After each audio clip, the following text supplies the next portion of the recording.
Oi, eu sou a Isabela. Eu sou a Flávia. E você caiu no Angu de Grilo. Grilo.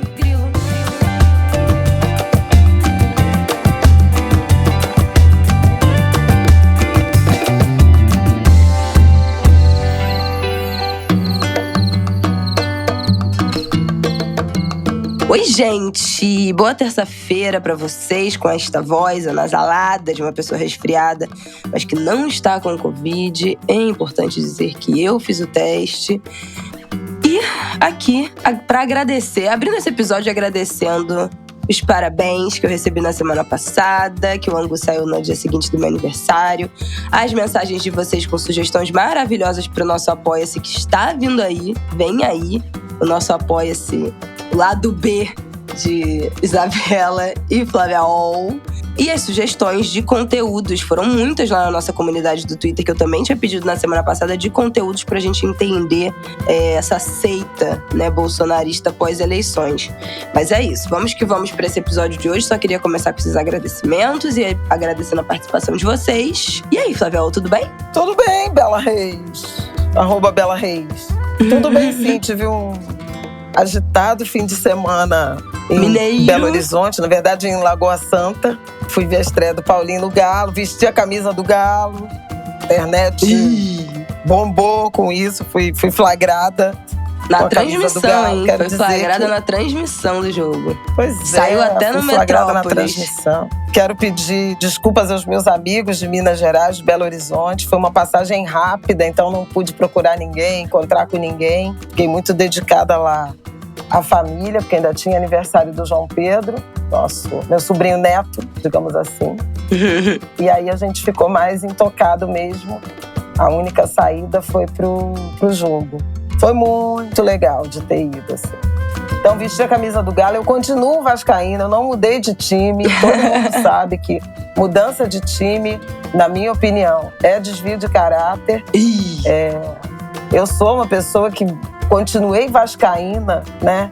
Apesar e acima de tudo, né? Apesar da era Zico, de tudo que o Flamengo conquistou na minha infância e adolescência, principalmente, né, entrando na adolescência, né, os anos 80, 1980, mas segui vascaína, então continuo vascaína, mas eu visto a camisa que Paulinho veste. Claro. E costumo prestigiar presencialmente, sempre que possível, os momentos mais, assim, marcantes da carreira dele.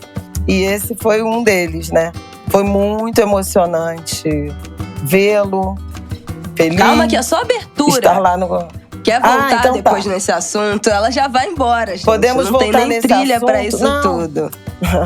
Podemos voltar nesse assunto para eu falar então também um pouco do Roberto, né? Que a gente se despediu dele. Isso, No vamos meio daquela voltar no final confusão do desse golpe, episódio. Né? Exatamente, esse assunto acabou ficando para depois, naquela semana daquele domingo tenebroso que a gente teve. Mas hoje a gente vai falar da troca do comando do Exército. Vamos começar falando disso, que aconteceu nesse último final de semana. Vamos falar sobre a situação do povo Yanomami, que agora descortinou-se uma situação de violação absoluta e genocídio incontestável, que já foi tema aqui do Angu em um outro momento, mas agora sim com uma riqueza de detalhes estarrecedora. E vamos finalizar falando do caso do Daniel Alves, que está preso na Espanha acusado de ter estuprado uma jovem de 23 anos numa boate. Outra história devastadora. E aí, para fechar essa palhinha sobre a morte do Roberto Dinamite, que foi ficando em stand-by porque o Brasil não nos deixa, né? Enfim, vamos começar então.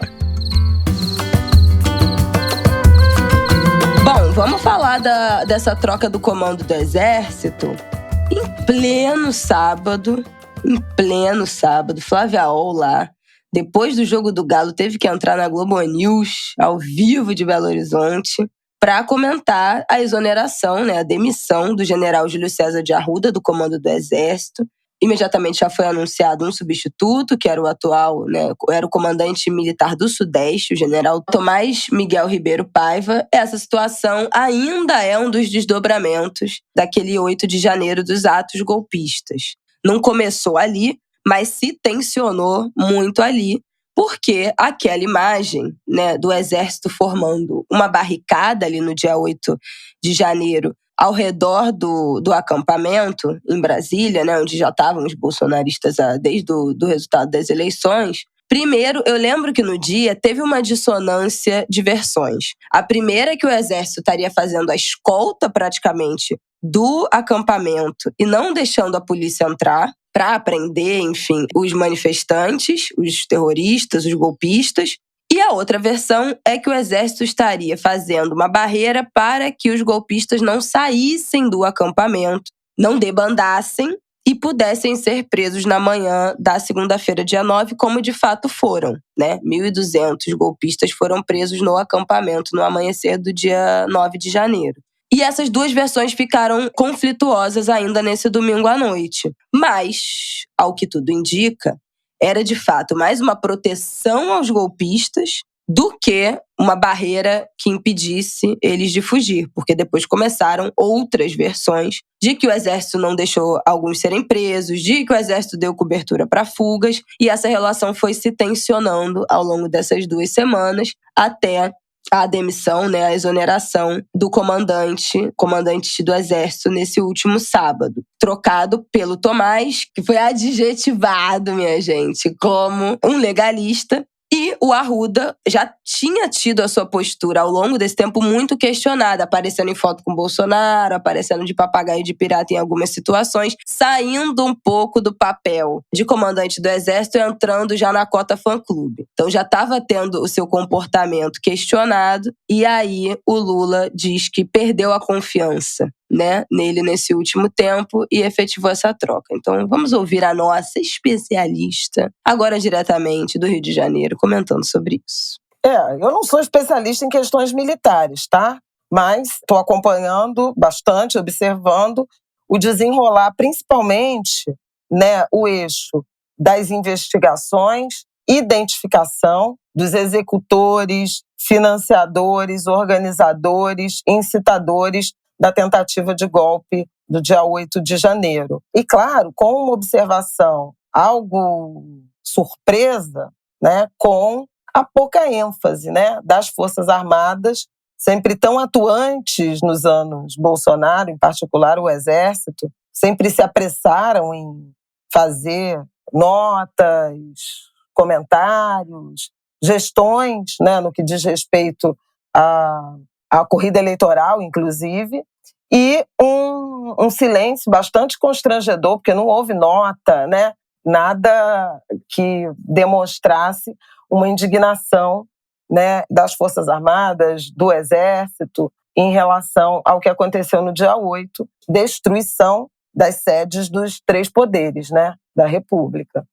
Então, eu acho que é importante a gente analisar o que aconteceu no último sábado, 21 de janeiro, à luz de um comportamento, né, de crescente militarização, eu posso chamar de remilitarização do governo, da política no Brasil, a partir da ascensão de Bolsonaro ao poder, antes mesmo dele tomar posse como governante. O Brasil saiu de uma ditadura militar que durou 2 décadas para um período de transição que começou em 1985 e se concluiu, né, em 89 com as eleições diretas de 89.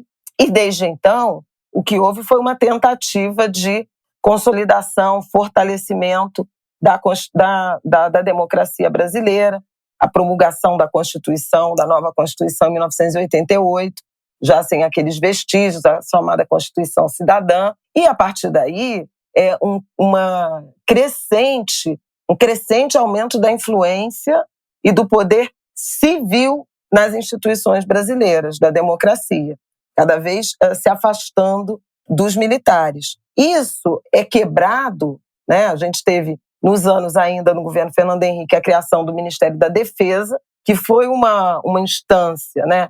Uma pasta criada como sendo o canal de intermediação entre presidência da República, e o presidente da República é o comandante em chefe das Forças Armadas, no Brasil, como em vários países, e as Forças Armadas, Exército, Marinha e Aeronáutica. Fernando Henrique, Lula e Dilma sempre indicaram para o posto de ministro da Defesa um nome civil, o que, simbolicamente, sugere que as Forças Armadas estão subordinadas e em diálogo, articulação, orientação por nomes civis. Isso é quebrado com o Temer, né? O Temer indica um militar da reserva, ele até gosta de dizer isso, que é um militar da reserva e não da ativa, mas ele reinaugura, né, ou inaugura a participação, o comando militar no Ministério da Defesa. Temer inaugura e Bolsonaro radicaliza, amplifica. O militar que foi ministro da Defesa do Temer foi o general Silva e Luna. Quem não está ligando o nome à pessoa foi o ex-general que, no governo Bolsonaro, assumiu primeiro a direção de Itaipu Binacional e depois a presidência da Petrobras, fazendo a Petrobras ter um presidente militar pela primeira vez quase em 4 décadas, desde os anos 80, desde a ditadura. Não tinha um militar à frente da Petrobras. Eu estou trazendo essas duas referências para chamar a atenção para uma chave que vai sendo mudada quando você tem Bolsonaro candidato a presidente, ele, um ex-capitão, né? Ele tem como vice o general Mourão, Hamilton Mourão, e ali você vê a intensificação dessa militarização do governo e da política. Os quadros próximos, né, do Ministério, do Palácio do Planalto, né, os ministérios-chave ali, Segurança Institucional, Casa Civil chegou a ser ocupada por militares, Secretaria de Governo chegou a ser ocupada por militares, o próprio Ministério de Minas e Energia teve presença de militar. O Bolsonaro indicou, por exemplo, para a presidência da Anvisa, né, um militar, o Barra Torres, o almirante, embora tenha feito uma condução digna, né, mas a gente viu a multiplicação de militares em cargos públicos, militares da reserva. Você falou ou da saúde ativas. do Pazuello? Pazuello é um super exemplo, né? Em cargos, por exemplo, na FUNAI, no meio ambiente, né? O próprio Tarcísio, que virou governador de São Paulo, tem origem, né, formação militar. Então a gente viu, num determinado momento, o Tribunal de Contas da União estimando em mais de 6 mil cargos públicos, cargos civis, ocupados por militares da ativa ou da reserva no governo Bolsonaro. Então a gente foi vendo essa crescente presença, participação e poder dos militares, uma militarização quase inédita, né? Na democracia, né, a partir da redemocratização, inédita. Isso para trazer, né, o cenário que nos levou até a semana passada. Os movimentos de Bolsonaro na direção de motociatas, a gente viu, por exemplo, o Pazuello, que subiu num palanque e não foi punido, embora ainda fosse general da ativa, é até um dos processos que está com sigilo. A gente viu os atos de 7 de setembro, ano após ano, a inclusão, por decisão do Tribunal Superior Eleitoral, mas dos militares das Forças Armadas na Comissão de Transparência do processo eleitoral e, ao longo do ano passado, a tentativa crescente de interferência dos militares no processo eleitoral como poder moderador, que não existe, que ele não tem essa atribuição constitucional, mas se colocou assim no início do ano, em março, quando o ex-ministro da Defesa, general Paulo Sérgio, apresentou um relatório com sugestões para o processo eleitoral e foi refutado pelo ministro, então presidente do TSE, Edson Fachin, dizendo que o prazo para os membros da Comissão de Transparência entregarem sugestões tinha acabado em dezembro de 2021, era março de 2022. Na sequência, aquela solicitação de auditoria do Exército, a gente viu do Ministério da Defesa, a gente viu o relatório, que não encontrou nada, mas parecia que eram os militares avalizando o processo eleitoral, e a partir do resultado das urnas, aquela multiplicação de acampamentos golpistas, né, de gente pedindo intervenção militar e golpe de Estado nos arredores de quartéis, né, de instalações militares, a maioria deles do Exército Brasileiro. Tive conhecimento de um da Marinha em Arraial do Cabo, aqui na região dos Lagos, no Rio de Janeiro. Mas, predominantemente, o que a gente viu foi manifestações sendo instaladas acampamentos instalados no entorno, né, de instalações do Exército, sem nenhum tipo de repressão por parte dos generais, dos comandantes dos quartéis e tudo mais.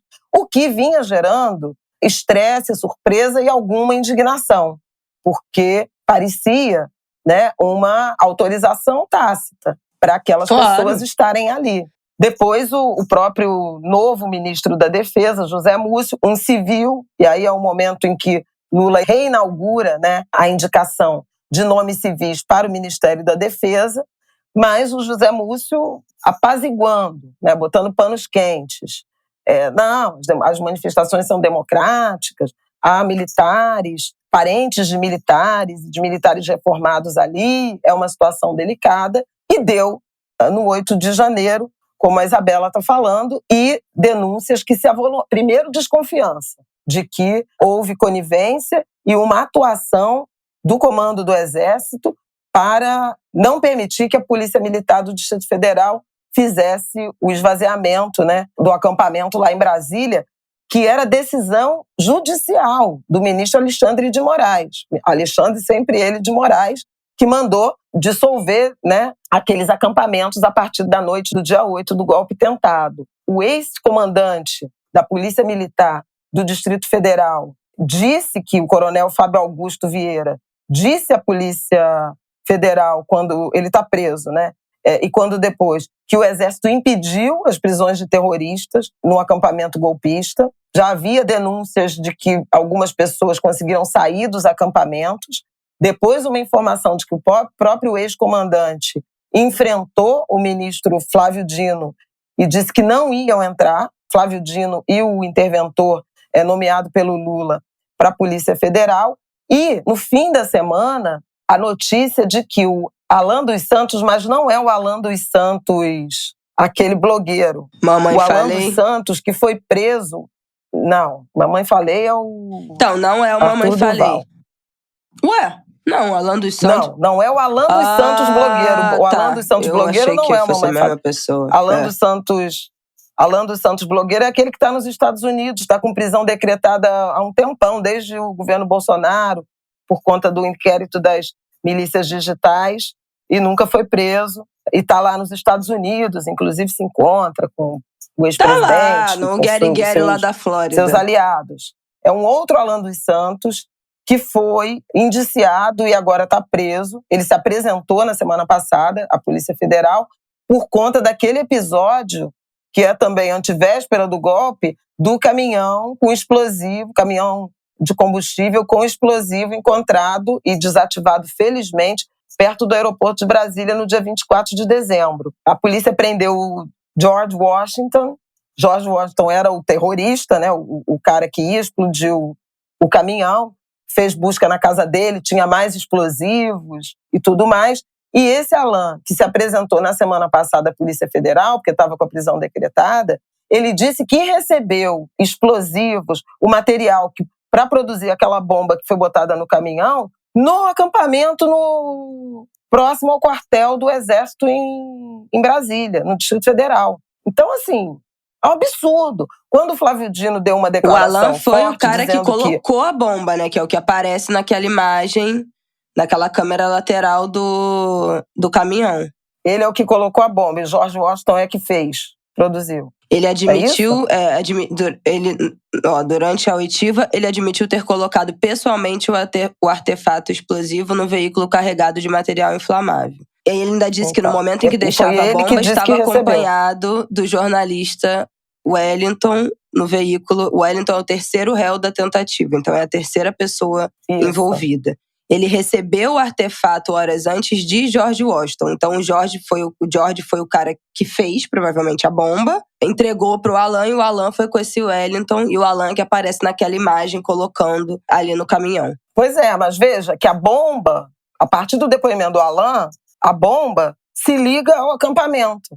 E eu ia me referir à declaração do Flávio Dino dizendo que aquele entorno, né, a região militar, né, de responsabilidade do Exército, virou uma incubadora de terroristas. E é a pura verdade. Então, assim, eu queria só trazer esse contexto todo, porque na semana passada, boa parte da semana, nós debatemos o envolvimento, né, não vou dizer das Forças Armadas, mas de setores das Forças Armadas, em particular do Exército, nessa escalada golpista. E digamos assim, uma tentativa de dificultar ou afastar os militares desse protagonismo, né, a partir do ministro da Defesa e com uma posição muito dura do Lula, do presidente da República, em relação a isso, né?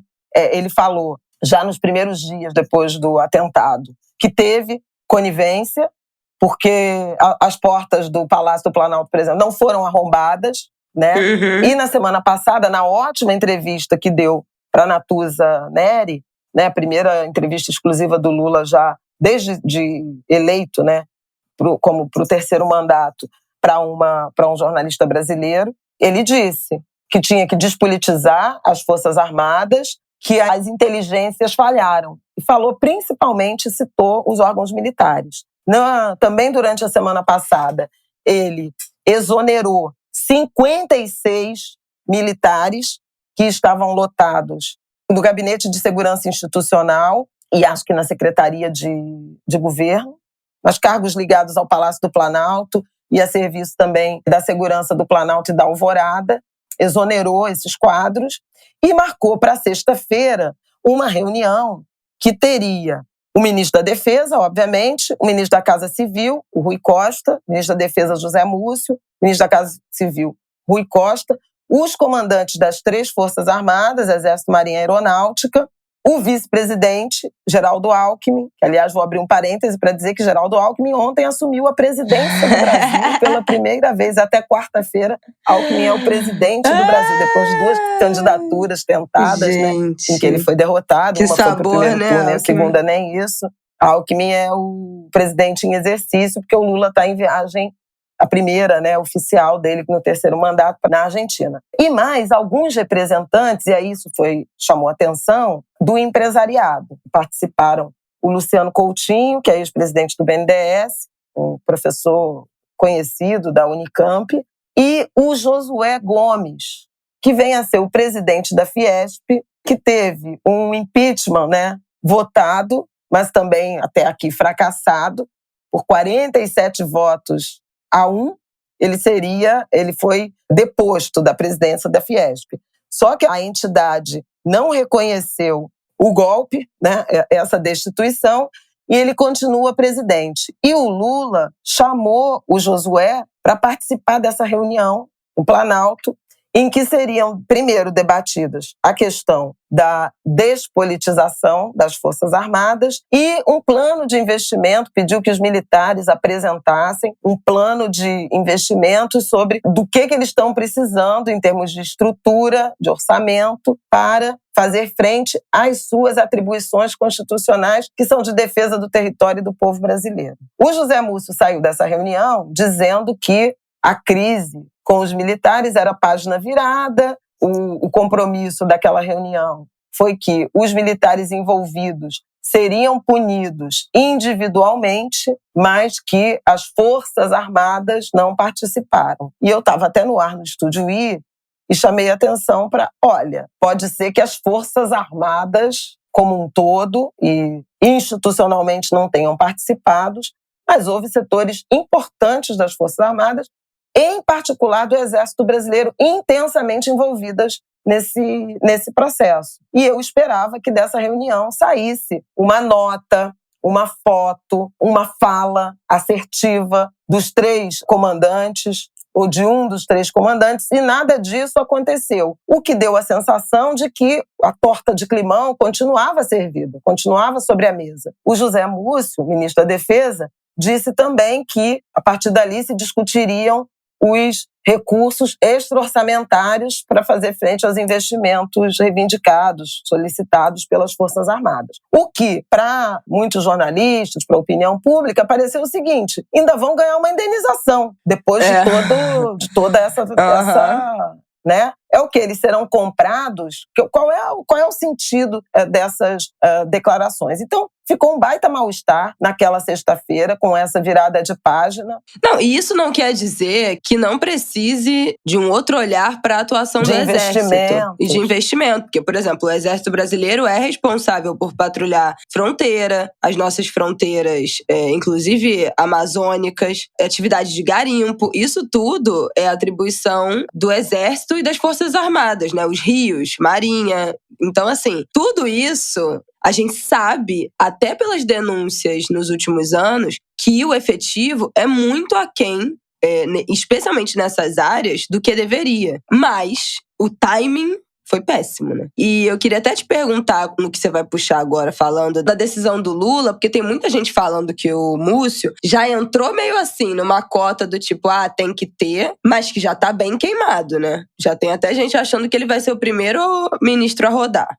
Eu acho que é muito provável, de fato. Ele não caiu nessa crise toda, porque realmente eu acho que o custo político de o Lula, no meio de uma crise com os militares, de tanta tensão institucional, demitir o ministro da Defesa... Não, e com 10 dias, né, não é realmente recomendável, posse. Entendeu? Mas ele não chegou a esconder um certo desapontamento. Eu lembro de uma declaração que Lula deu dizendo o seguinte: eu não vou demitir um ministro no primeiro erro. Logo, ele está dizendo que o Múcio errou.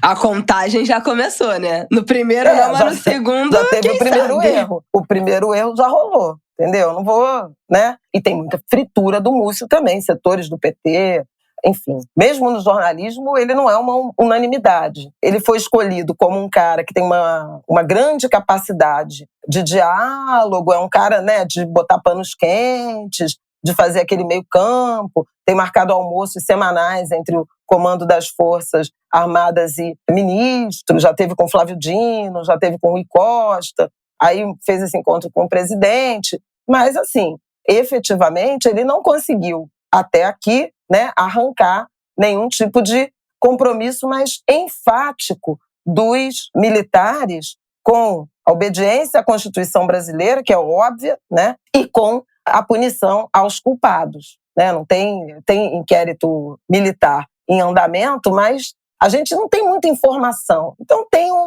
ficou lá servida a torta de climão. E quando chegou, aí na própria sexta-feira, circulou um vídeo, né, do general Tomás Miguel Ribeiro Paiva fazendo uma fala para a tropa, né, para seus liderados, para seus comandados, dizendo que tem que respeitar o resultado das urnas, que a alternância de poder faz parte, independentemente das preferências pessoais. Já cavaram ali a notícia, né?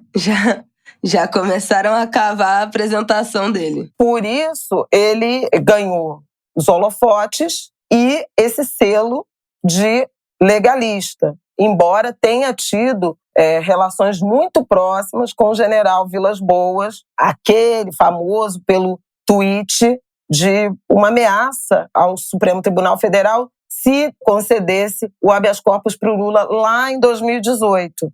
Inclusive, algumas informações que circularam davam conta de que ele participou, inclusive, da elaboração daquela nota, daquele tweet, daquele posicionamento. Mas, corta para cá, muitas pessoas que acompanham, né, com rigor os militares, os movimentos dos militares, veem essa substituição como um sinal muito forte do Lula, né, na direção de informar aos militares e à sociedade quem é que manda, quem é o comandante em chefe.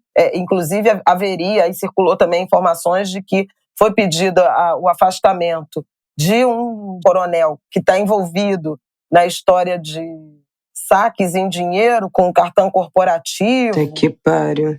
Acho que não, essa história do cartão corporativo... E o comandante do Exército se recusou a afastar o Cid. Alguns militares mais conservadores deram declarações condenando as críticas do Lula às Forças Armadas. O Mourão criticou a substituição do comandante, mas eu vou até ler aqui uma declaração, uma mensagem, uma conversa que eu tive com o Carlos Fico, que é um historiador né? Acho que a gente até já falou dele aqui no Ângulo. Já, com certeza. Porque lembra daquela material que ele degravou de reuniões do Tribunal de Justiça Militar sobre negação à tortura, que a Miriam Leitão deu como furo e tal. Isso foi todo trabalho do Fico. O Fico é dedicado a estudar muito essa questão dos militares. E o que ele me disse foi o seguinte, os acontecimentos, porque veja, quando o general Júlio César foi indicado, o de Arruda, né,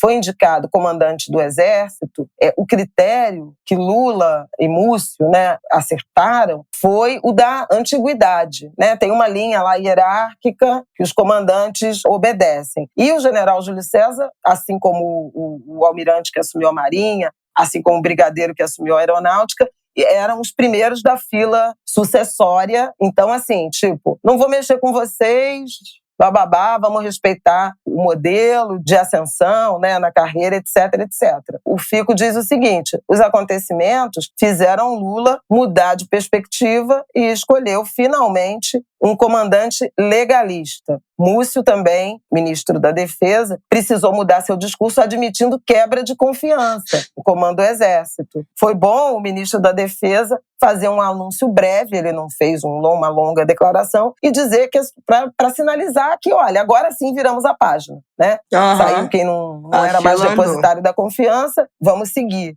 O Tomás, o Fico também chamou atenção para o general Tomás ter sido o único general da ativa que falou publicamente sobre defesa da democracia, das urnas, alternância de poder. Parece ter a confiança agora do ministro da Defesa. O Múcio ainda está, como eu já falei, ele continua sendo criticado, né? Vamos ver até quando fica. Na defesa, vamos ver até quando fica, se muda, né, de postura, já deu um sinal disso.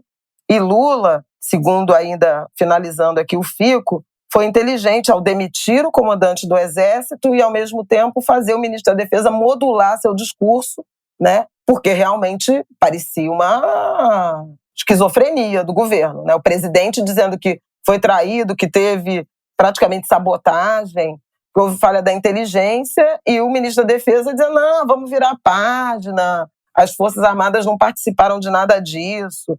Enfim, então, Lula afirmou sua autoridade. E aí, o que se espera é que agora sim, vamos virar a página, vamos baixar a bola e vamos reduzir o protagonismo dos militares na democracia brasileira. Militares como as Forças Armadas, como instituições do Estado e não poderes da República. Os poderes da República são o Executivo, Presidência da República, o Legislativo, Congresso Nacional, Câmara e Senado, o Judiciário, Supremo Tribunal Federal. Esses são os poderes da República. As Forças Armadas não são poder, e muito menos são poder moderador da democracia brasileira, né? Eles têm atribuições constitucionais objetivas e estão subordinadas ao comandante em chefe, que é o presidente da República.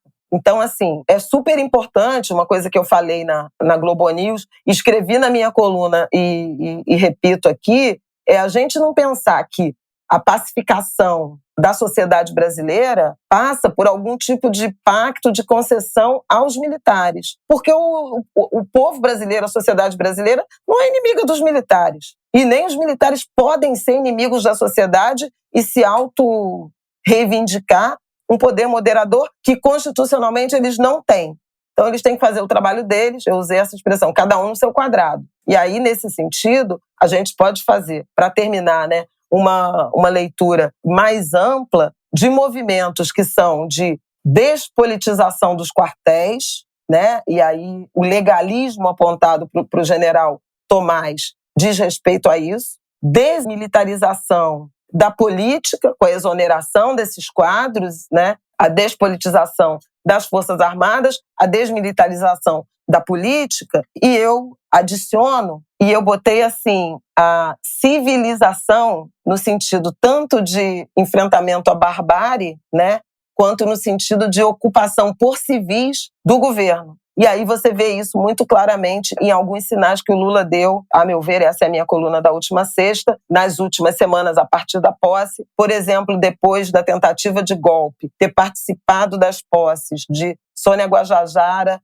e Aniele Franco. Por quê? Porque são duas ministras que representam muito a sociedade civil organizada. A forma como ele vem, via decreto, medida provisória, despacho, restituindo os espaços da sociedade civil no governo, Conselho de Segurança Alimentar, o Conselho Nacional do Meio Ambiente, né, repondo nomes da sociedade civil, representações de organizações não governamentais. Ele recebeu, no Palácio do Planalto, os reitores das universidades, então a reaproximação com o mundo acadêmico, né, muito perseguido, quase asfixiado no governo Bolsonaro. Ele recebeu sindicalistas, então a representação dos trabalhadores.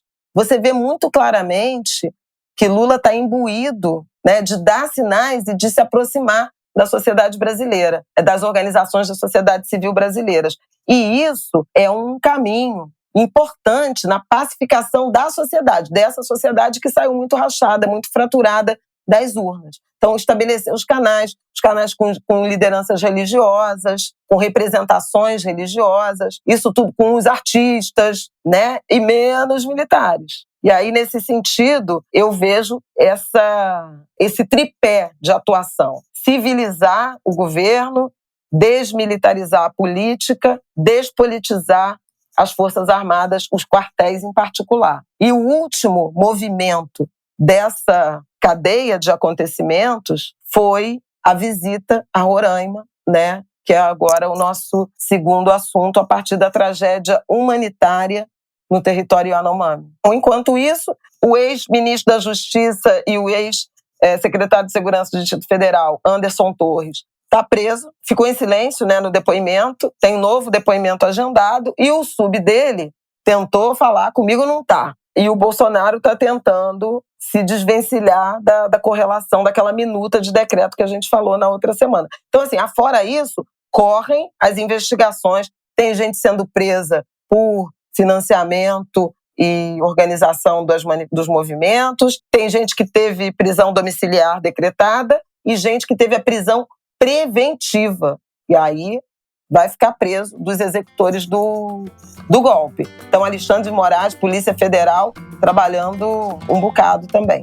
Pois é, vamos lá para o nosso próximo bloco. Bom, gente, vocês devem ter acompanhado ao longo da semana passada, na segunda-feira, enquanto a gente gravava o episódio, uma comitiva foi até as terras Yanomamis para começar uma investigação, né, um diagnóstico da situação dos indígenas que já vinha sendo denunciado há muito tempo. A gente já falou aqui de garimpeiros que incendiaram aldeias. Só para contextualizar o tamanho, né, das terras Yanomamis, quando a gente fala disso, a contagem é que sejam 28 mil indígenas distribuídos em 370 aldeias por quase 10 milhões de hectares, que se estendem por Roraima, pela fronteira com a Venezuela e pelo Amazonas. 28 mil indígenas que vivem, né, em comunidades de difícil acesso e que estão tendo as suas terras invadidas já há alguns anos, há muitos anos, pelos garimpeiros, que já são estimados em 20 mil dentro desse território. 20 mil armados, financiados pelo garimpo, que, ao longo desse tempo, a gente já tem escutado denúncias do povo Yanomami sobre a intoxicação dos rios, né, pelos metais e pelos materiais pesados do garimpo, pelo mercúrio, enfim, por outras substâncias, impossibilitando o uso do rio para pesca, matando a vida fluvial do rio, que obviamente os indígenas usam essa água para pescar, para se alimentar dentro do seu modo de vida tradicional, originário. Os seus territórios estão sendo asfixiados, então eles estão sendo, ao longo do tempo, confinados em espaços menores pelo garimpo, né? Não podem ultrapassar alguns locais sem correr risco de vida. A gente já soube do caso de criança Yanomami sequestrada, morta, incêndio nas aldeias. Todos esses casos que viralizaram nos últimos anos, a maior parte dele foram denúncias contra o povo Yanomami, de indígena baleado, morto por tiro, por garimpeiros. Uhum. Então, assim, ao longo do tempo, eu vi uma pessoa falando: ai, como é que a gente não soube disso? Não, gente, a gente soube. Soube sim. A gente soube. Soube sim. Porque, assim, isso foi denunciado sistematicamente. Não só das associações indígenas denunciando isso legalmente, né, para os órgãos de governo pedindo ajuda aí aos três poderes, né? Pelas associações, associação APIB, né? Que a gente já citou aqui várias vezes, a gente já leu aqui uma nota da APIB. Eu acho que dessa época do incêndio, ou na época que 2 indígenas foram mortos por conta também dessa situação do garimpo nas terras Yanomami. Então, não só denunciando diretamente e pedindo ajuda ao governo, como semana passada foi dito, né, que foram 21 ofícios enviados ao governo Bolsonaro com pedido de ajuda à população Yanomami, quanto indígenas nas redes sociais fazendo muito barulho em relação a isso. Eu já falei aqui mais de uma vez que no Twitter o Twitter é um lugar que tem muita presença indígena. Muitas pessoas indígenas de várias etnias falando sobre isso, denunciando casos de racismo anti-indígena, denunciando as violações, divulgando seus trabalhos, o modo de vida dos seus povos, das suas etnias. Então, assim, é um espaço que tem muita divulgação, com hashtag, movimentação, pressão para deputado, quando rola esse tipo de debate, né? Quando teve o marco temporal, muita movimentação nas redes sociais. Então, assim, a gente soube, né? Mas houve um governo que decidiu não intervir, que decidiu se omitir. E aí, na semana passada, na segunda semana de governo, chegou uma equipe em território para diagnóstico dessa situação. Depois, a ministra da Saúde, Nízia Trindade, foi até lá pessoalmente. Pelo menos, eu acho que ainda na semana passada, na quinta-feira, na sexta-feira, a notícia é que pelo menos 8 crianças tinham sido resgatadas e transferidas para Boa Vista para serem atendidas em estado grave. Um bebê de 18 dias com pneumonia foi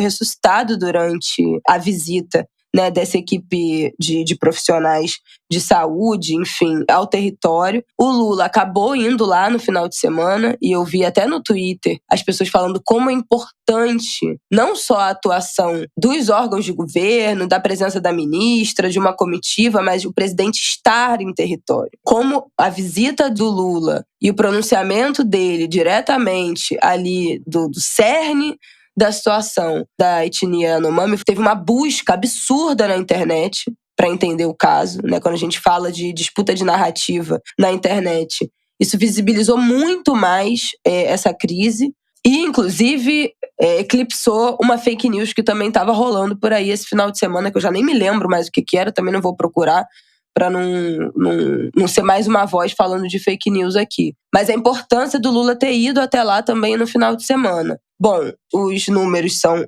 assustadores. Eu não vi a matéria do Fantástico, que teve ontem, né? Que parece que tem imagens muito sensíveis, muito graves. As fotos são assim, desoladoras. Falam-se em 570 crianças mortas nos últimos anos. Nos últimos 4 anos, crianças com menos de 5 anos. E aí, por isso, a expressão genocídio voltou. Então, a gente entra, né, na mortalidade infantil. E foi falada pela Nízia e pelo Lula, né? Ele deu dentro da declaração dele, ele fala que vê o abandono como uma forma de genocídio e a população estava desassistida. Então, o genocídio também pode ocorrer por omissão. E foi uma omissão pensada, foi uma decisão, né? Não foi por falta de denúncia, não foi por falta de movimentação nas redes sociais, de denúncias nos canais oficiais, não foi. Foi uma decisão desse governo, que a gente já bem sabe como era, de deixar rolar, de privilegiar o garimpo, a invasão de terra indígena, de não demarcar nada, de não cuidar de absolutamente nada. Tem uma investigação acontecendo também, que parece que entrou dentro dessa matéria do Fantástico, de desvio de... A Polícia Federal e o Ministério Público Federal deflagraram uma operação em novembro do ano passado, que envolvia fraude na compra de remédios destinados ao Distrito Sanitário Especial Indígena Yanomami. Então, esse esquema teria deixado 10 mil crianças indígenas sem medicamento. E isso foi em novembro do ano passado. Então, até desvio de dinheiro para medicamento teve. E tem um agravante, eu queria só falar mais 2 coisas vezes, um agravante dessa situação de desnutrição grave que esses indígenas estão sofrendo, que eu vi até um médico postar isso, eu posso até pegar aqui, eu vou achar e vou deixar aqui na sinopse do nosso episódio, falando que em casos de desnutrição muito severa, você não pode simplesmente dar comida para a pessoa, porque isso pode causar uma coisa que chama síndrome de realimentação, que você sobrecarrega um corpo, né, que não está mais acostumado a se nutrir. O nosso corpo, ele vai se adaptando ao ambiente, aos nossos estímulos, né? Então, assim, um corpo que não está mais acostumado a se nutrir, a ser alimentado com uma carga de aminoácido, de sais minerais, de calorias, né? Não pode ter sua alimentação retomada ao normal, entre aspas, do dia para a noite, porque pode causar um choque. Obviamente, eu não sou médica, né? Então eu vou deixar aí o médico que falou sobre isso. Mas causa um choque no corpo que pode levar, inclusive, à morte. Enfim, esse choque de nutrientes, de sais, de água. Então, esse acompanhamento de sair desse estado de desnutrição grave tem que ser feito muitas vezes em instalações hospitalares, durante a internação. É uma realimentação muito lenta, muito gradual. Então, não é um problema que você resolve levando cesta básica, né? Porque tem gente que acha que é isso. Chega lá com uma quentinha e dá comida e resolveu. Não é isso, né? Não é isso por uma questão fisiológica de saúde, e não é isso porque isso não resolve o problema da invasão da terra, do garimpo, não resolve o problema de uso da terra para alimentação e subsistência da terra, que eu digo também, e do rio, né? Se o rio é poluído, se o rio tem mercúrio, não tem peixe, isso não resolve, porque comida é modo de vida e cultura, a gente já falou isso aqui, né? Citando mais de uma vez mais uma vez aqui o livro oh meu Deus, Ideias para Adiar o Fim do Mundo? Ideias, né? Para adiar o fim do mundo, do Ailton Krenak, que ele fala isso, como a terra não é só fonte de alimento, né? Ele fala, a montanha é o meu avô. Então tem um pertencimento do território que não é só sobre o rio ter ou não peixe para você comer. Não é só, não, então não tem peixe, então eu não consigo plantar, eu não consigo acessar o pedaço do meu território em que tem algo que eu possa colher para me alimentar. Então, não, manda uma quentinha aqui que a gente se alimenta e tá tudo certo. Não é isso, né? Quando a gente tá falando de povo originário tradicional, a relação com a territorialidade é extremamente importante, se não o primeiro tópico de importância quando a gente fala... Tudo. É tudo, né? Isso a gente tá falando, a gente até falou aqui nessa diferença de povo originário e povo tradicional, mas falando dos povos tradicionais também, que são os ciganos, os praticantes de religião de matriz africana, não só a população indígena, mas o território é tudo, o lugar em que você tá, né? A sua vida em comunhão com a natureza e com a terra é base de toda a sua existência, da sua prática religiosa, da sua alimentação, da sua construção de sociedade, das suas relações familiares, tudo passa pelo chão. Tudo passa pela natureza. Então, não tem solução simples. É um genocídio em tantas camadas que não é só a fome, né? Não é de simples resolução. Então, assim, a gente vai ver, né, o desdobrar de como serão essas ações. O Ministério da Saúde decretou, né, emergência em saúde, nomeou uma comissão para tratar diretamente disso, que é a COI, Centro de Operações de Emergência em Saúde Pública. Então, vai ser estabelecido esse centro de operações e a Anomami para ser um mecanismo de gestão, né, dessa resposta a essa emergência. Essa gestão do COI está sob responsabilidade da Secretaria de Saúde Indígena em caráter emergencial. Então, imediatamente, né, o plano de ação. Secretaria de Saúde Indígena, que no governo Bolsonaro estava a cargo de um militar. E pela primeira vez está sendo presidida por um indígena. O último era Reginaldo Ramos Machado, sem nenhuma experiência, um coronel que não tinha nenhuma experiência conhecida com povos indígenas. É muito difícil, sabe? E aí você fala o quê? Que é só incompetência? Que é só descaso? Aqui, achei o nome dele, peraí, só um parêntese. É o Ricardo Weibe, eu acho que pode Weibe ou Weibe Tapeba. Foi indicado, ele é o primeiro indígena a comandar a Secretaria Especial de Saúde Indígena, foi indicado pela ministra da Saúde, Nízia Trindade. Ele é do povo indígena Tapeba, do município de Caucaia. Foi um dos 3 nomes sugeridos pela PIB para ser indicado como ministro dos povos indígenas, que acabou tendo a Sônia Guajajara, né, como nomeada, mas ele entrou nesse posto que é de extrema importância nesse momento. Então, os 3 estão lá, né? Porque a Joênia Wapchana virou a presidente da FUNAI, né? E eu acho que só esse episódio, né, e essa frente intergovernamental, ela já justifica com emoção a criação do Ministério dos Povos Indígenas, gente. Sabe que ele mudou, né, o nome. Menina, eu fiquei muito Lembra na dúvida. Eu vi todo mundo se referindo no dia da posse ao Ministério dos Povos Indígenas. Eu falei, gente, mas não era povos originários?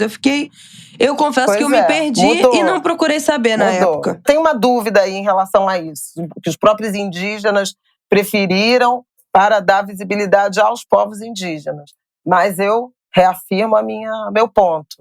Eu acho que povos originários conteriam um sentido político de enfrentamento ao marco temporal. Tem angu de grilo que eu já comentei sobre isso. Sim. Porque originários é algo que sempre existiu. Quando a gente falou dos ministros e a gente falou sobre povos originários também, no angu de grilo que a gente falou do tema do Enem, da redação do Enem do ano passado. Do Enem e acho que quando a gente falou da COP, também antes, né? Da COP 27. Foi lá que o Lula anunciou o Ministério dos Povos Originários, então. E depois virou Povos Indígenas. A própria FUNAI também teve o nome alterado para Fundação Nacional dos Povos Indígenas. Originalmente era Fundação Nacional do Índio. Mas só esse episódio, com a visita presidencial, que obviamente atrai os olhos do mundo, os olhos do Brasil e do mundo, a Isabela já mencionou sobre buscas, mas a criação dos povos originários, que também afirma o protagonismo dos indígenas na condução das políticas públicas do enfrentamento aos seus temas e essa articulação dos vários ministérios, a começar pelo da Saúde, mas Silvia Almeida do Direitos Humanos também prestou contas, esteve na missão e prestou contas sobre uma série de medidas que serão tomadas a partir do Ministério dos Direitos Humanos. Obviamente que isso envolve também um enfrentamento na área de segurança pública. O Ministério da Justiça vai ter um papel importantíssimo. E o próprio Exército, né? E as Forças Armadas. Porque, afora essa situação humanitária gravíssima da desnutrição, da desassistência em saúde, em alimentação, na proteção social, haverá de haver o enfrentamento ao crime organizado, ao garimpo ilegal. E isso é responsabilidade do Exército. Aos crimes ambientais. Explodir a sede dos garimpos, essas coisas todas que Exatamente. De vez em quando aparecem. Isso é Ministério da Justiça e Ministério da Defesa, né? E o Ministério do Meio Ambiente, em alguma medida, com a questão das águas, E a recuperação, né? Pois é, depois do território, do rio, como é que faz a despoluição, a volta de fauna desse lugar.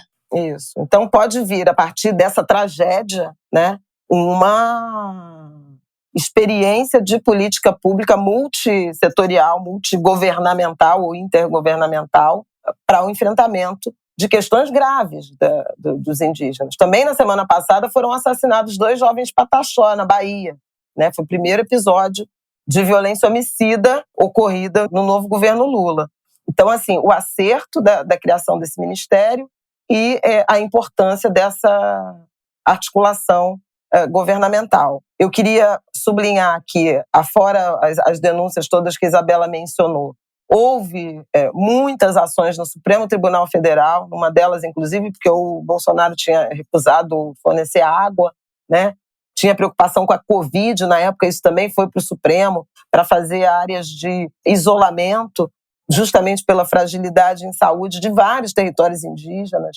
Houve denúncias ao Tribunal Penal Internacional de genocídio, inclusive contra os povos indígenas, e eu acho que esse episódio dos Yanomamis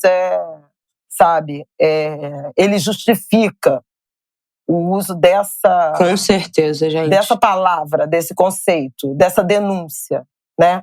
A definição de dicionário do genocídio, só que né, o uso da palavra justifica, porque a definição do dicionário é destruição total ou parcial de um grupo étnico, de uma raça ou religião através de métodos cruéis. Bom, né? Extermínio proposital que aniquila, mata uma comunidade, um grupo étnico ou religioso, uma cultura ou civilização. tá mais que justificado, eu acho que a gente né? pode ter a compreensão conceitual, né, de um genocídio, assim como se tem a compreensão dos atos de Brasília, no 8 de janeiro, como terrorismo.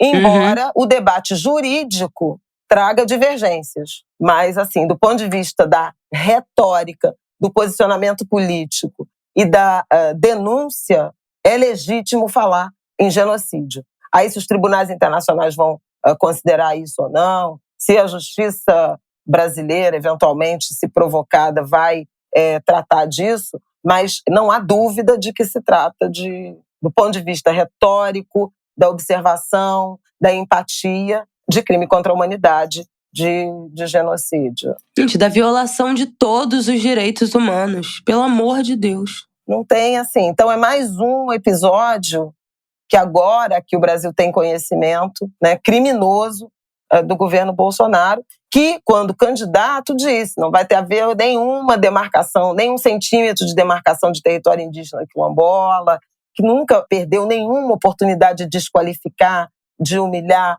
povos indígenas e o que eles representam. E, por fim, eu queria falar de uma coisa que eu achei também importante, né? Ontem, domingo, a PIB publicou uma nota dizendo que a imagem dramática de uma senhora indígena em estado de desnutrição severa em cima de uma balança amparada, né, por uma agente de saúde ao lado, que essa senhora, foi uma foto de dezembro, ela não resistiu, ela morreu. E eles faziam, em razão disso, um apelo para que a foto dela não seja mais publicada, veiculada. Foi uma foto que viralizou em respeito às tradições culturais. Eu achei isso muito pedagógico, sabe? Me emociono, porque tem um ensinamento contido nisso de respeito às tradições culturais, religiosas, né? E ainda que com boas intenções, eles reconhecem as boas intenções de quem da viralização da imagem. Foi uma imagem importante, emblemática, para, inclusive, atrair essa atenção toda que levou à visita do presidente da República, mas que ela precisa desse descanso e que suas tradições culturais precisam ser respeitadas. E aí eles dizem que era uma senhora da comunidade Cataroa, né? Evitem, a partir deste momento, compartilhar a imagem dela. Entendemos a importância de levar ao mundo a situação drástica, mas por questões culturais, sua imagem não poderá ser mais divulgada. Na cultura Yanomami, após o falecimento, não pronunciamos o nome da pessoa, queimamos todos os seus pertences e não permitimos que fotografias permaneçam sendo divulgadas. Então, eu acho que é fundamental esse apelo, né, que eles fizeram, e a nossa compreensão, nós ocidentalizados, né, aculturados, respeitarmos isso e compreendermos isso, né? Ao longo das inúmeras denúncias que a Isabela mencionou em relação ao massacre que viviam os povos Yanomami, a etnia, houve o caso, uma denúncia, né, de assassinato de crianças, e aí se falava muito disso, que é muito difícil reconstituir, porque se de fato morreram crianças ou foram massacrados, eles de fato cremam, né, incineram corpos, pertences, por uma prática da tradição cultural. E isso precisa ser respeitado. Então, eu achei importante que a nossa indignação, né, a busca por punição dos culpados e a assistência aos sobreviventes, né, a partir dessa força-tarefa. Inclusive, o Ministério da Saúde está recrutando voluntários, né, profissionais de saúde voluntários que estejam dispostos a se deslocar para a região para amparar as ações humanitárias. Independentemente disso tudo, a gente precisa ter compreensão, conhecimento, sensibilidade para respeitar a privacidade, os direitos e as tradições, né, dos nossos irmãos indígenas. É isso, gente. Assim, uma coisa desoladora. Vamos acompanhar, né, para ver qual vai ser o desenrolar das tantas ações combinadas que serão necessárias para devolver o mínimo de condições de vida, né, e dignidade para o povo Yanomami, para os 28 mil indígenas Yanomami que estão sendo vítimas desse genocídio e acompanhar as consequências, né? Quais serão as consequências para esse governo anterior, né? Que ignorou 21 pedidos de ajuda dessa população imersa nesse caos e nessa violação completa. É muito triste, mas só de ver, né, a força-tarefa que já começou a se formar em torno dessa emergência gravíssima, dessa urgência, já vale o meu voto, sem a menor dúvida. Assim. Finalmente a gente vê algum tipo de assistência sendo oferecida, né? E encabeçada, coordenada por pessoas indígenas também. Isso é extremamente importante. Então vamos acompanhar com muita tristeza, né, essa história, porque, enfim, as vidas não voltam. A morte de crianças é uma coisa que me dilacera, não preciso nem falar aqui. Mas, enfim, que essas pessoas tenham um pouco mais de paz, né, nesse novo governo, nesse ano, e com essas medidas sendo tomadas. Vamos que vamos. Bom, vamos falar do caso do Daniel Alves? Ai, minhas lágrimas. Gente, olha, cada mergulho é um flash. É muito difícil, gente. É muito difícil. Realmente é muito difícil falar de... Tem muito gatilho nisso, sabe? Tem muito gatilho nessa situação da morte de crianças indígenas, dessa violação de direitos, né, que o Brasil viveu, da brutalidade que a gente enfrentou nos últimos anos. E esses povos... Isso vai remeter lá àquele áudio do resultado das eleições, né, que viralizou. Porque é isso, é um Brasil sem fim, esculachado, humilhado, abandonado, largado à própria sorte para morrer. O Silvio Almeida também falou isso antes de assumir o ministério, quando houve a coletiva do grupo de trabalho do GT de Direitos Humanos, ele fez uma fala dizendo assim: todo o aparato de proteção aos direitos humanos foi desmontado e brasileiros e brasileiras em situação de vulnerabilidade foram largados à própria sorte para morrer. E é disso que a gente está falando, né? A gente tinha uma ministra dos Direitos Humanos que subiu num púlpito de igreja para conseguir voto, dizer que bebês eram estuprados e crianças tinham seus dentes arrancados para fazer sexo oral, prostituídos, plantar mentira do QAnon, sem prova, sem denunciar, no mínimo. Então, se aquilo é verdade, prevaricou, mas não era verdade, então mentiu. Ainda soltou uma nota esse final de semana, essa desgraçada. Soltou uma nota no Twitter falando que a minha luta pelos direitos dos povos indígenas é o trabalho de uma vida. Só se foi sequestrando a bebê indígena que você sequestrou de uma comunidade para criar como sua filha. É uma desgraçada, uma genocida também. É outra que tem que ser responsabilizada. Uma mulher horrorosa dessa, a serviço desse genocídio, desse patriarcado, desse fundamentalismo religioso. Não dá, gente. Não dá, sabe? O que a gente viveu no Brasil é uma coisa que, como a gente falou aqui ano passado, vai demorar muito tempo pra gente se recuperar. Não só como país, não só das nossas instituições, não só das violações, mas assim, emocionalmente, sabe? Emocionalmente, psicologicamente, culturalmente, do que esse país passou por os últimos 4 anos. E agora, a começar a abrir essa tampa, né? Porque a gente vai começar a abrir essa tampa, né? É começar a abrir a tampa de quantas crianças indígenas foram mortas por esse genocídio, é começar a abrir a tampa desses desgraçados usando esse cartão corporativo pra comprar, remédio em farmácia, gastando pra sei lá o quê, pro cabeleireiro daquela outra. Não dá, entendeu? Então, assim, é uma coisa, assim, como eu acho que a gente não tá preparado. Não estaria, não tem como estar preparado pra tudo que a gente vai ter que lidar e pro tempo que a gente vai precisar pra se recuperar de tudo que aconteceu nesse país nos últimos 4, 6 anos. Não vou nem falar 4, né? Mas desde o impeachment da Dilma. Enfim, é uma indignação, uma tristeza que realmente não tem fim. Nossa Senhora. É isso. Tem muita coisa para ser descoberta ainda, né? Dinheiro do cartão corporativo que bancou motociatas, né? Lanches, efetivos, aparatos para motociatas que eram atos de promoção pessoal, né? De campanha com o nosso dinheiro, com o dinheiro público. Porque não tinha inauguração, não tinha nada, era só para incensar a figura do ex-presidente da República, do autocrata em construção.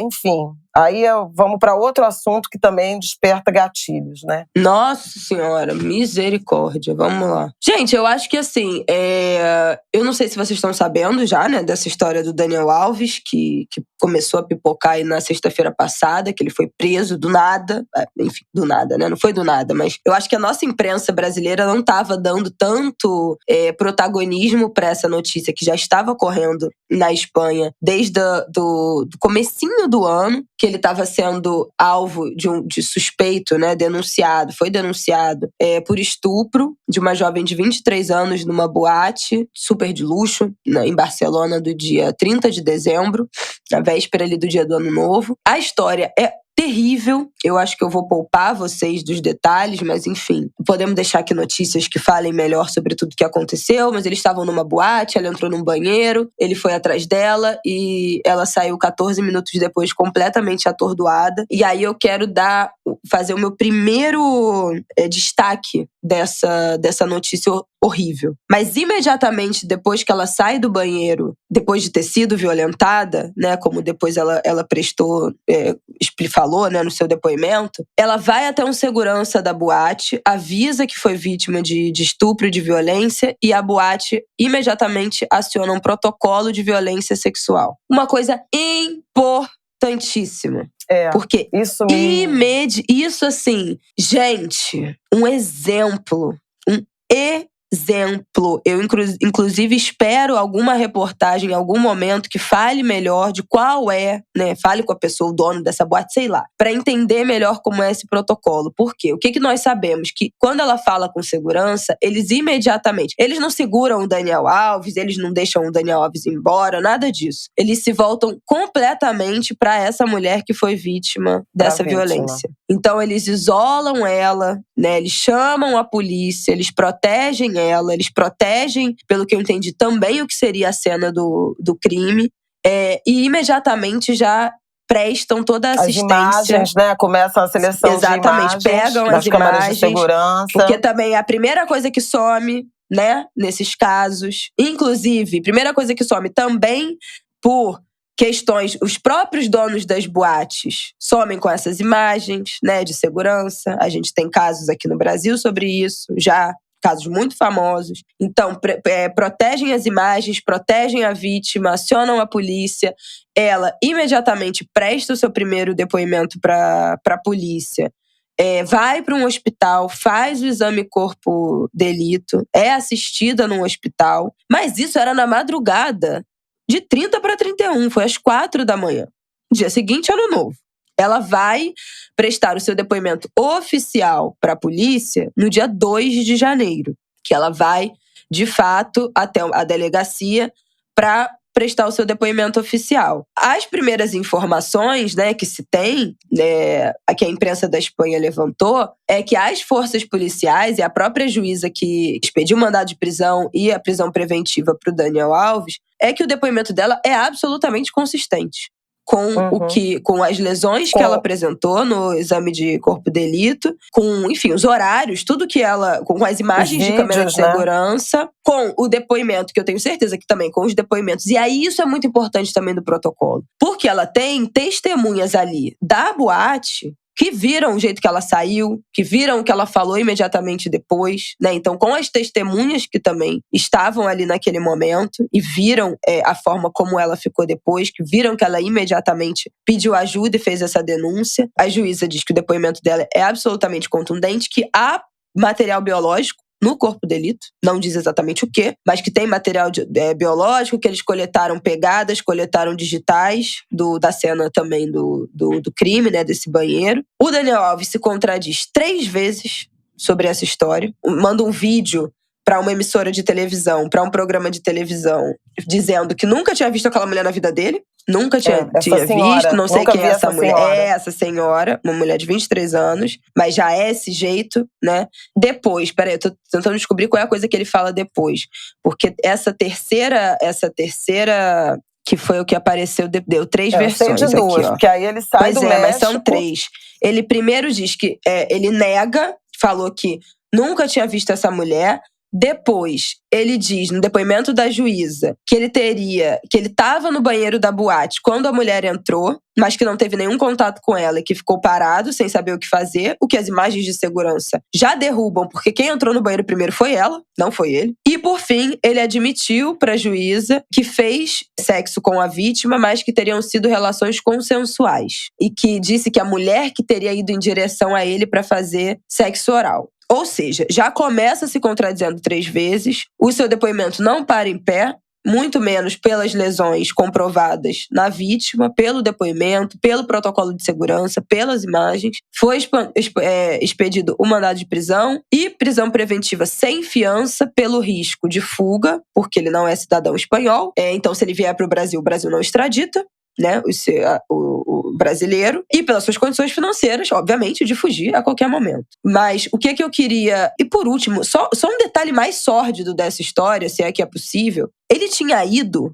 para a Espanha pro velório da sogra. É por isso que ele estava em Barcelona, no dia 30 isso de eu nem dezembro. sabia. Ele foi pra Espanha. Não, antes, né? No dia do crime, né? Do suposto crime, né? Do crime que ele cometeu. Ele tinha ido pra Espanha em dezembro, inicialmente, para o enterro da sogra. O clube que ele tava jogando agora, que foi já nem me lembro mais. Pumas rescindiu o contrato na hora, né? Ainda, eu acho que no final de semana, rescindiu o contrato com ele. E assim, gente, eu acho que acabou. Né? A gente já viu, não é a primeira vez que a gente tá vendo um jogador de futebol brasileiro sendo acusado de estupro. O Robinho é um jogador condenado na Itália. O Cuca, treinador, é condenado também por estupro. Mas eu acho que é a primeira vez. E nenhum deles teve a sua carreira abalada por isso, tá? Vale dizer. Mas o Daniel Alves foi preso, né? Não imediatamente depois, ele foi preso 2 semanas depois. Mas a situação que ele se encontra, eu acho que não tem volta. Outras considerações sobre isso. A primeira informação é que poderia ser incluído, o crime poderia ser o que seria o nosso equivalente à importunação sexual grave. E aí seria a pena de 1 a 4 anos, mas na Espanha, se for uma pena menor de 2 anos, você pode responder em liberdade, enfim, tem outras questões. Foi menor de 2 anos, acho que eu falei certo. Mas se for comprovada violação sexual, a pena é de 4 a 12 anos de prisão. Então, sendo que ele já está preso, né? Já começou, já está em prisão preventiva. E outra informação é que essa jovem de 23 anos, essa mulher, abriu mão oficialmente de qualquer indenização. Ela disse que não quer indenização, que ela não quer dinheiro, ela só quer que a justiça seja feita. Uma ação que com certeza foi tomada para evitar a parte das pessoas que, é mais uma que só quer dinheiro, é mais uma que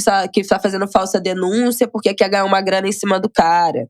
Vale dizer que o Cristiano Ronaldo também é um, que foi acusado de estupro, pagou um dinheiro e ninguém fala mais disso. Né, com prova, com tudo, e ninguém fala mais nessa história, né? Passa batido aos boleiros, aos fãs, aos jornalistas, mas ela abriu mão, né, dessa indenização, com certeza para já ser o primeiro cala-boca para não duvidarem desse depoimento dela. É tudo muito grave.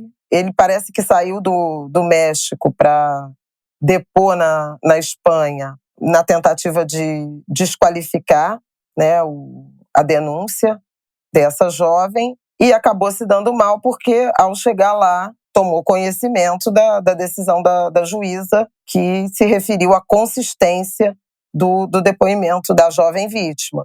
Então, ele realmente está numa situação muito difícil e me causa também surpresa e desapontamento pela frequência de casos. A Isabela acabou de falar do Cuca, do Robinho, né? Do próprio Neymar, foi alvo de uma denúncia também, né?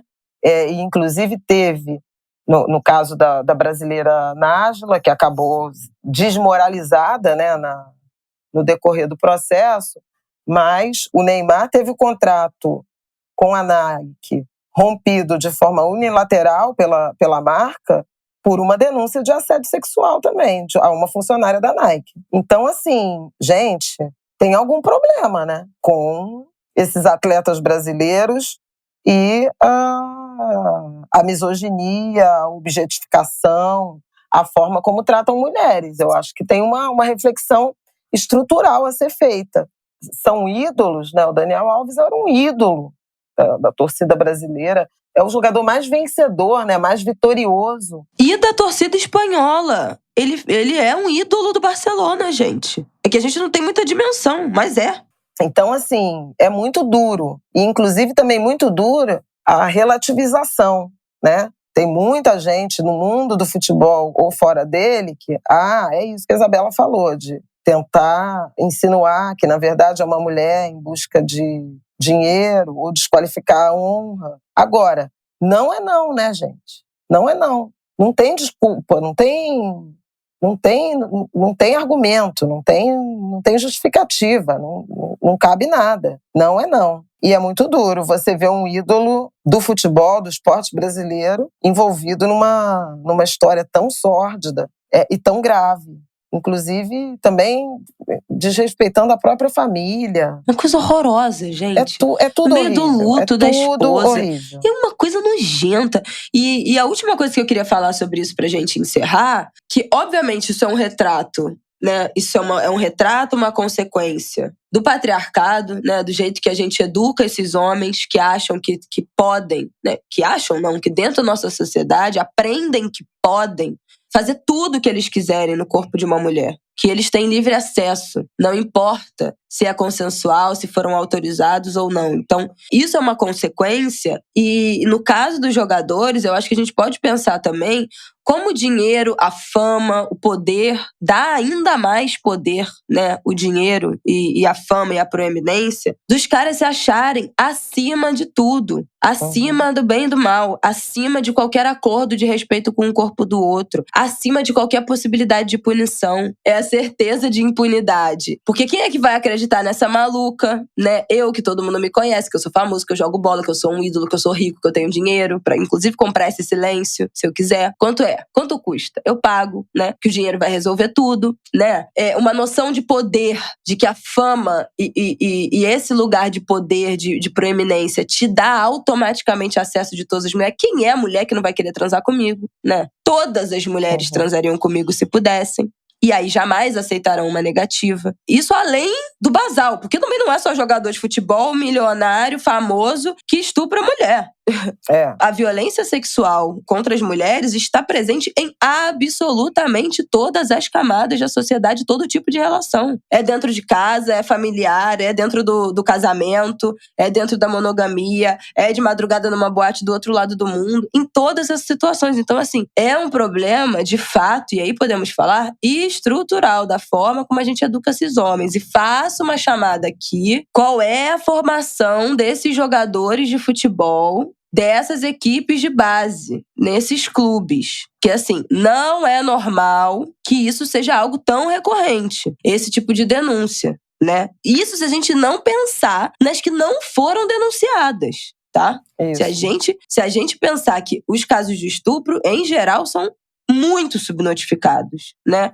Por medo de descrédito, porque não vai dar em nada, por medo de sofrer novas violências, por medo de represália, por medo de estragar sua reputação. Né, que essas figuras têm, especialmente quando envolvem homens famosos, pessoas famosas. Mas assim, esses jogadores precisam, desde lá da base, aprenderem sobre isso. Porque às vezes não vai ser dentro de casa que vão aprender. Porque às vezes, inclusive, dentro de casa, presenciam, são vítimas também de relação de assédio, de estupro, né? Estupro de vulnerável, de relação abusiva, de abuso sexual, de violência doméstica entre a família. Então não é só a responsabilidade da família educar seu filho e falar sobre isso. É a responsabilidade da sociedade. E numa carreira de jogador de futebol, o clube é o lugar em que estuda, é o lugar de lazer, é o lugar de trabalho, é muitas vezes a família. Os jovens moram nesses lugares, né? Os adolescentes moram em dormitórios. Muitos, Então, assim, é uma onipresença. Então, é desse lugar que tem que vir também essas discussões, que eu tenho certeza absoluta que não estão sendo feitas. Absoluta. Se tiver algum clube aqui que tenha algum programa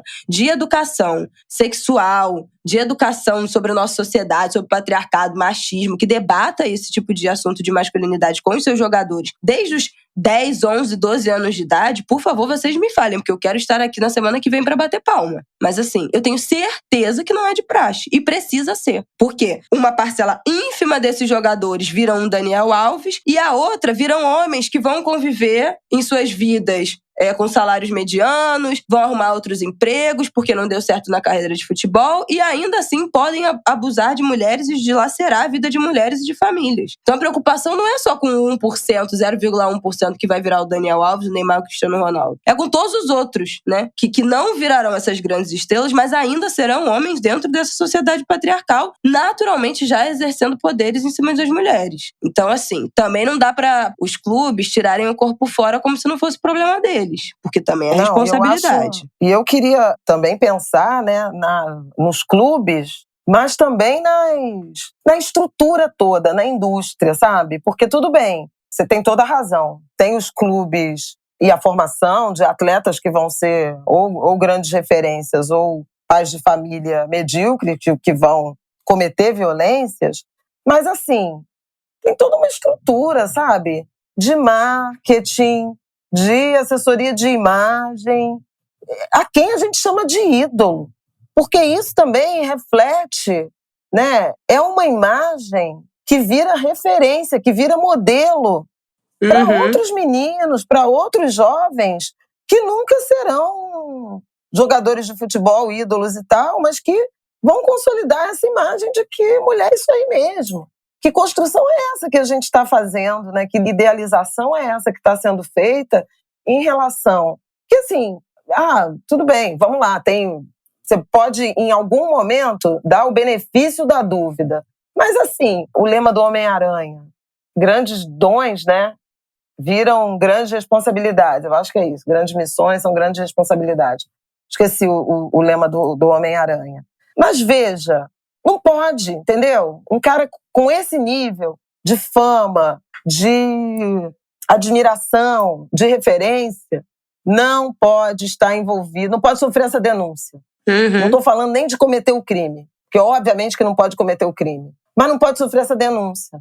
Não pode ser esse babaca falando assim, sabe? Não pode porque gravar um vídeo para uma televisão falando, não, nem conheço essa senhora. Gente, sabe, é tudo horrível. E depois rever o próprio depoimento, não, aí foi consensual. É uma atitude deliberada de desqualificar as mulheres em suas denúncias. Tanta coisa que a gente fala sobre isso, mas é gente, sabe? E aí vamos pensar, né, de uma forma bem ampla. Vai lá, come bife de ouro em plena Copa do Mundo, num país de 33 milhões de famintos, e ostenta isso. Puta que pariu. É uma gente que não vai prestar reverência. Porque, assim, é um contexto muito amplo. A gente está falando de um crime sexual, que é gravíssimo, mas isso está inserido num contexto muito amplo de um comportamento cidadão absolutamente inadequado, que valoriza patrimônio, luxo, futilidade, que relativiza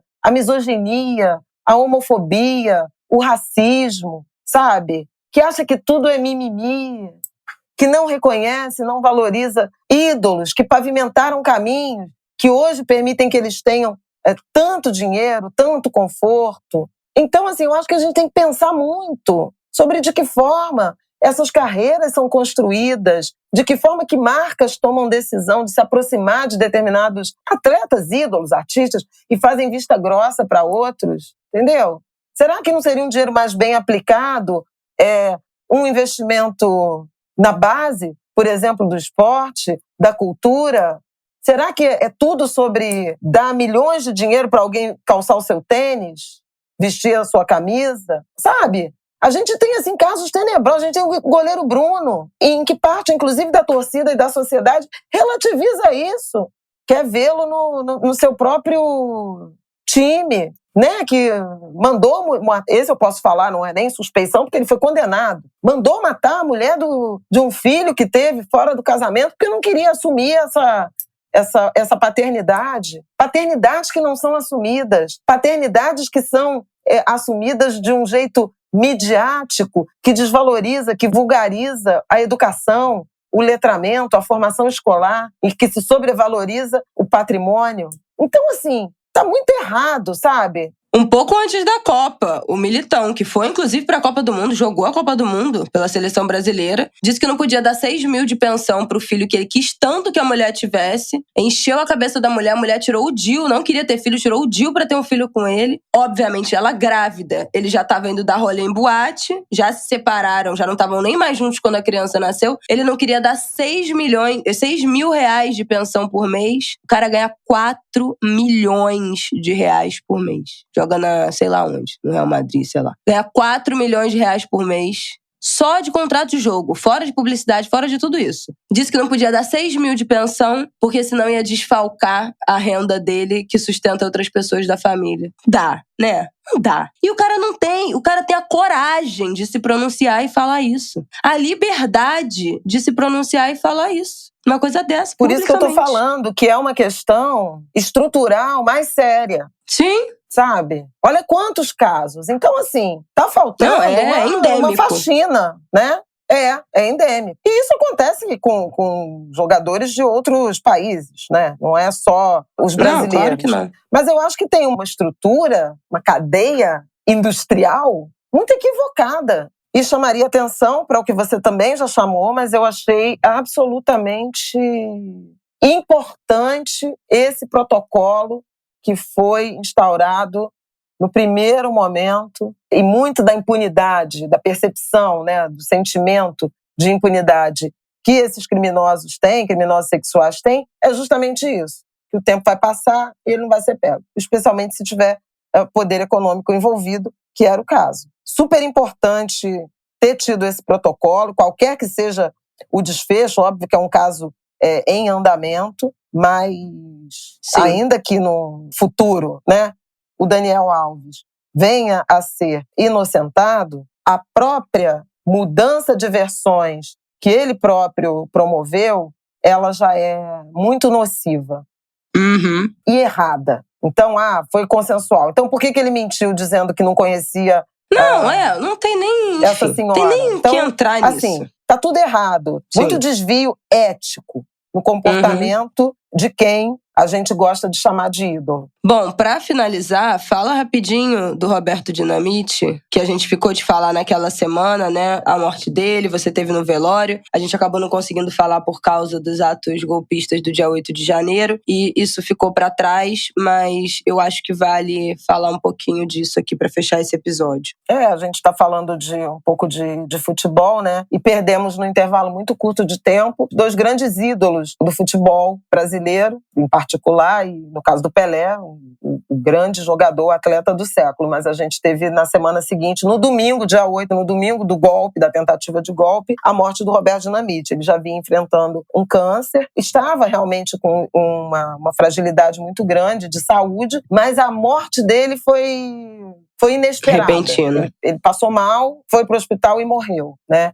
E com ele se fecha, continua o processo de despedida de grandes atletas referências de clube, né? O Roberto é sinônimo do Vasco, né? O maior ídolo da história do Vasco. O Vasco o trata como o maior de todos. Ele tem estatísticas impressionantes, né? Ele foi o maior artilheiro de São Januário, marcou 184 gols em São Januário. Ele é ainda o maior artilheiro da história do Campeonato Brasileiro, 190 gols, ou 192, 190 gols no Campeonato Brasileiro. Ninguém marcou tantos gols no Campeonato Brasileiro quanto o Roberto. Então, números assim gigantes, uma história de lealdade ao clube, né? Ele só jogou no Brasil, no Vasco, assim como o Pelé só jogou no Brasil, no Santos, assim como o Zico só jogou no Brasil, no Flamengo. Histórias de atletas que têm uma relação afetiva, de lealdade muito intensa com o clube, e por isso o Vasco ele é tido como o maior de todos. Teve uma carreira como deputado estadual,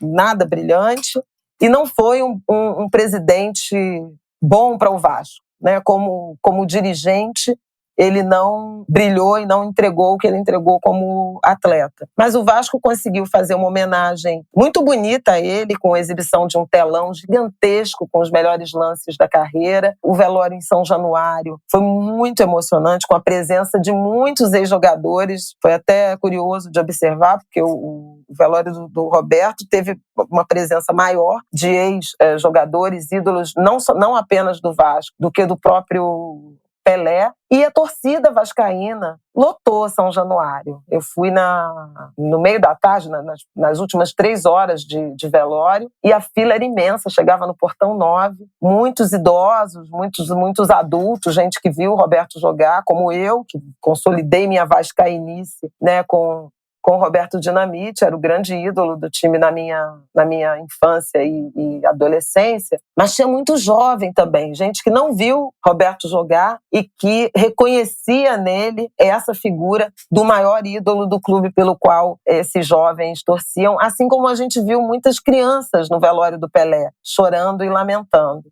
Triste a perda, né? O Roberto morreu muito novo, 68 anos, o Pelé viveu mais, né? Viveu 82 anos, mas ainda assim foi reconhecido pelo clube a quem ele se dedicou em vida e muito bem homenageado em morte. E fica aqui a minha homenagem, gratidão pela paixão que Roberto ajudou a pavimentar em mim pelo Vasco. O Paulinho, né? Meu sobrinho, ele despontou pelo Vasco, foi muito bem tratado. Paulinho ficou muito sentido, até no fim de semana a gente falou disso. Ele não estava, ele estava fora, né, do Rio, já concentrado com o Galo, novo time, mas teria ido em São Januário, falou com o filho do Roberto, com o Rodrigo, eu também, com o filho e com as filhas. Enviaram uma coroa, em nome da família. Sim, assim. Então é importante também para a nossa família, né? Pelo acolhimento, pela forma respeitosa, amorosa com que tratou um menino da base que vem a ser hoje o Paulinho, né? Então foi tudo muito emocionante pra gente, né? Pessoalmente e como amante do futebol e como torcedora do Vasco que sou. Eu e Ana Cristina, mãe do Paulinho. É isso, Angulers. Um episódio enorme aí pra essa semana. Pra felicidade de vocês, com temas muito difíceis, mas necessários da gente tratar aqui. Vocês riem com a gente, choram com a gente, seremos acolhidas mais uma vez por essa comunidade maravilhosa que a gente tem. Enfim, daqui a pouco o nosso Apoia-se tá no ar, a gente vai ter mais coisinhas pra gente estar mais próximo, né? Pra gente retribuir esse carinho que é tão grande de vocês com a gente, esse acolhimento. Tô animada pra isso. E é isso. Até semana que vem. Bom final de semana para vocês. Nos vemos na próxima terça-feira, no próximo aí, fim de janeiro, que já está próximo. É isso, queridos. Janeiro chegando ao fim, carnaval bombando, né, no Rio de Janeiro, acho que Brasil afora. Cultura bombando. Eu queria fazer várias recomendações, assim, eu tive em espetáculos lindos no Rio de Janeiro, Na Palma da Mão, que é um musical sobre a vida e obra de Leci Brandão. Eu recomendo demais, no Sesc Copacabana. Espetáculo lindo, dirigido pelo meu amigo Luiz Antônio Pilar, diretor. Roteiro do Léo Bruno, outro amigo, Leonardo Bruno, meu marido para assuntos teatrais, que sempre me acompanha. Verônica Bonfim, minha querida amiga no elenco. Thay Ohana como Alessi, e o Sérgio Kaufmann, que é um ator extraordinário, jovem, negro, incrível. Vale muito a pena. E ouvir as canções e se inspirar com a história da Alessi. Vocês sabem, quem é Angulha sabe o tanto que eu gosto da Alessi. Me emocionei muito, chorei de... Nossa! Bom, chorei até feito aí... um mar. É preciso ver Chico Buarque, que está em cartaz até o fim de janeiro no Vivo Rio, aqui no Rio, com a Mônica Salmazo, que é uma cantora excepcional, afinadíssima, talentosíssima. Quem é Angulha deve conhecê-la também pelas lives com a TT, né? Que elas faziam umas lives de improviso. Muito divertida, muito bem-humorada. Os ingressos estão esgotados, mas todo início de semana o Vivo Rio abre cota extra. Então, vale a pena dar uma olhada ou ficar ficar de olho, vai até domingo, mas o Chico e a Mônica estão em temporada desde setembro do ano passado, começou por João Pessoa, agora em fevereiro eu acho que ele vai estar em Salvador, porque ele tinha feito o show e foi o dia que a Gal morreu, né? Naquela semana que a Gal morreu, então eles Depois ele pegou Covid também, foi adiado, não foi? Ele pegou Covid. Lá de Salvador. Então, assim, fiquem de olho nessas apresentações, porque no Rio também tem o musical da Marrom Musical, muito legal. Enfim, quero... muitas coisas. Recomendar, porque a cultura, os blocos estão na rua, as escolas de samba estão fazendo gente, isso vive. Ensaio de rua. É a volta, é carnaval. Vai ser um ano, assim, muito diferente. E deixa aqui meu apelo, se algum anguler tiver alguma maneira de convidar a mim e as 3 amigas pra assistir o show da RBD em novembro. Gente, eu tô passando mal. Tô 15 anos esperando esse show. O quê?